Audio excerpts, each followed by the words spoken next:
नमस्कार दोस्तों।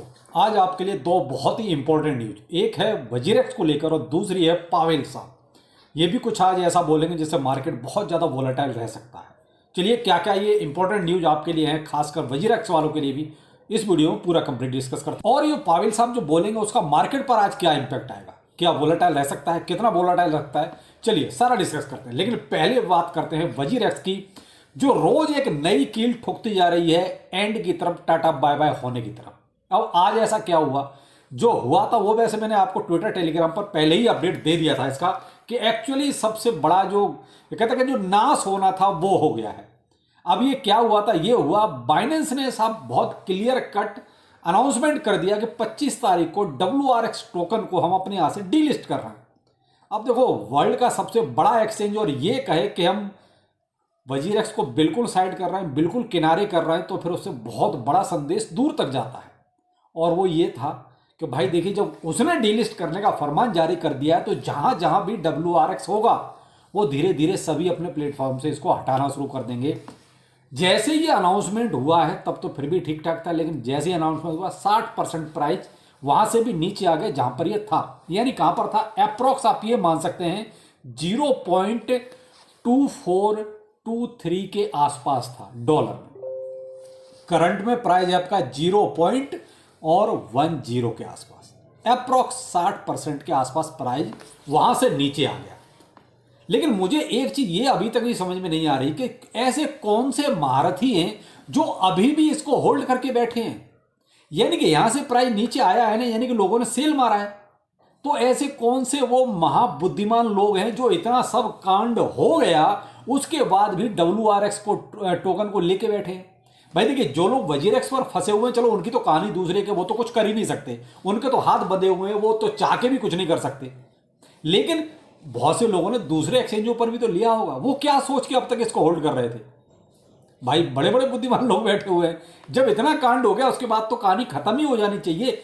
इसका एक बहुत ही बड़ा इंपैक्ट अभी आपने बीच में देखा, जो था 13 तारीख को प्राइस गया था इसका 0.34 के आसपास तक। तो उस टाइम मैंने वीडियो में आपको बहुत स्पष्ट कहा था, अगर किसी ने देखा हो, तो नहीं देखा तो आप देख लीजिए जाके 13 तारीख के आसपास का वीडियो, कि यहां पर ये कहीं ना कहीं इंटरनल लोगों को कुछ अंदाजा है, इसलिए उन्होंने इसको पंप किया है। यानी कि आपको एग्जिट लिक्विडिटी बनाने के लिए, भाई उनका हो सकता है भाई मोटा पैसा लगा होगा, तो उनको कहीं ना कहीं से खबर मिल चुकी है कि बाइनेंस इसको डीलिस्ट करने वाला है, इसलिए उन्होंने जानबूझ के इसको पंप किया जिससे कि लोग एंट्री मारें, जिससे ये सोचकर कि भाई हो सकता है WRX में कुछ बड़ा होने वाला हो तो हम भी अर्ली एंट्री ले लेते हैं। लेकिन ये अर्ली एंट्री का जो थोड़ा सा ख्वाब था ना, वो इसीलिए था कि आपको फंसाना है, क्योंकि बड़े लोगों को शायद ये 5 दिन पहले ही पता चल गया था कि WRX की कहानी खत्म होने वाली है, इसका टाटा बाय बाय होने वाला है। इसीलिए उन्होंने पंप किया और खुद वहां से लेके निकल गए, फंस गया। फिर एक नया यूजर जो ये सोच के एंट्री किया था कि इंटरनल लोगों ने इसको बाय करना शुरू किया है, इसका मतलब कुछ बड़ा होने वाला है। तो भाई कई बार ऐसे गेम होते हैं, और मोस्टली जब ऐसा कुछ बड़े लोग खेलते हैं तो फिर छोटे वाले को तो बिल्कुल काट देते हैं। तो वही कहानी यहां पर हो गई कि पहले आपको एग्जिट लिक्विडिटी में फंसाया, उसके बाद खुद तो लेके निकल गए, और आज बाइनेंस ने डीलिस्ट कर दिया। यानी कि ये खबर उनके पास पहले से मौजूद थी कि ऐसा कुछ बड़ा होने वाला है।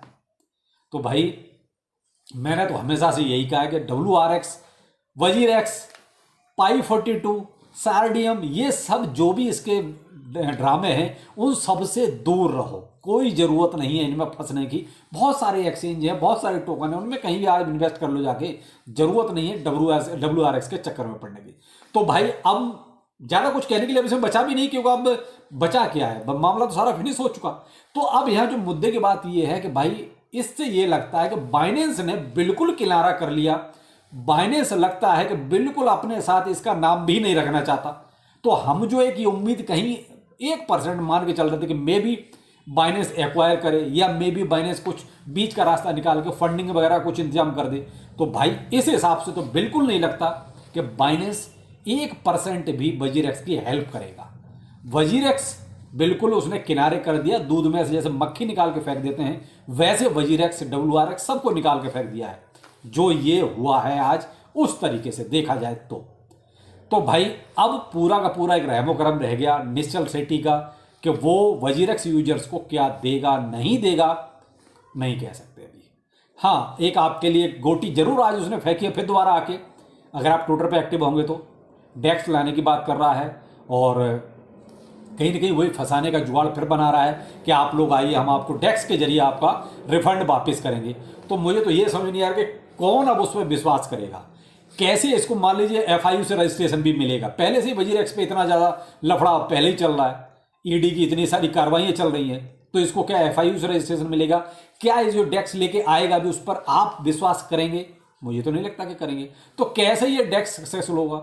दूसरी बात ये, सबके मन में वही रहेगा भी इसके जरिए भी कहीं ना कहीं ठगेगा। तो इतना बड़ा स्कैम का ठप्पा लगने के बाद इसका कोई भी प्रोजेक्ट इंडिया में तो सक्सेस नहीं हो सकता। बाहर भाई कुछ भी कर सकता है ये, लेकिन इंडिया में तो भाई विश्वास करना बहुत ही अचंभे की बात होगी अगर आप इस पर विश्वास करेंगे तो। खैर जो भी है, फिलहाल बाइनेंस ने वजीरेक्स को साइड कर दिया है, तो अब वो उम्मीद खत्म हो गई कि बाइनेंस कोई हेल्प करेगा, हमें वहां से कोई फंड मिलेगा तब वजीरेक्स हमें देगा। तो वो सारी की सारी चर्चाएं अब दी एंड हो चुकी है। तो भाई अब मैं तो यही कहता हूं, जो वजीरेक्स से फंसे हैं तो वो तो फंसे हैं, कुछ नहीं कर सकते, लेकिन अदर पे कहीं अगर आपका WRX है तो मेरे भाई जो मिलता है लेके खत्म करो, क्योंकि यहां से अब और भी एक्सचेंज इसको धीरे धीरे साइड करेंगे, क्योंकि देख लिया प्रोजेक्ट में कुछ है ही नहीं। अब यहां पर दूसरा मुद्दा है आज पावेल साहब का। साहब आज वो रेट ऑफ इंटरेस्ट के बारे में आके कुछ घोषणाएं करेंगे। उम्मीद की जा रही है कि 0.25 के हिसाब से मे भी कम कर दें। अगर कम किया तो मार्केट अच्छा आज वोलाटाइल रह सकता है। इसीलिए आपने आज देखा BTC भी आपका 1,04,000 के आसपास चल रहा है, मे भी आज 1,10,000 तक भी जा सकता है अगर रेट ऑफ इंटरेस्ट कम होता है तो। अगर जैसा है वैसा ही रहता है तो मे भी फिर जैसा मार्केट है वैसे रहेगा, बहुत ज़्यादा इम्पैक्ट नहीं आएगा। कम होगा तो जरूर आपको जो है थोड़ा सा अप एंड डाउन का सीन देखने को मिलेगा। तो इसलिए थोड़ा सा अलर्ट जरूर रहिएगा, ऐसा ना हो कि आप कहीं जो है ज़्यादा फोमो में आ जाए।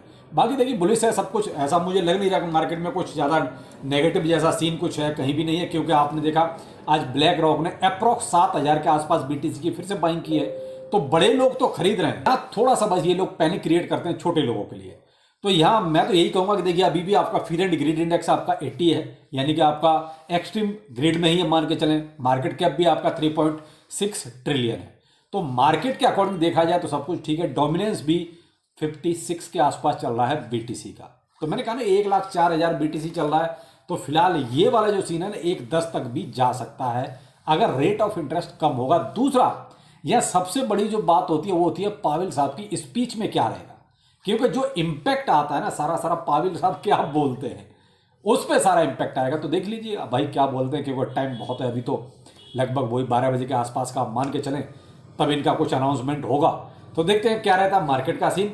लेकिन भाई वजीरेक्स का जो है मामला बहुत गड़बड़ हो चुका है अब, और अब क्या कह सकते हैं भाई, कहते हैं दुख तो होता है कि भाई फंड बहुत फंसा हुआ है और ये बुल रन एक तरह से देखा जाए तो चल ही रहा है छोटा मोटा अगर माना जाए तो, लेकिन पैसा नहीं है हाथ में।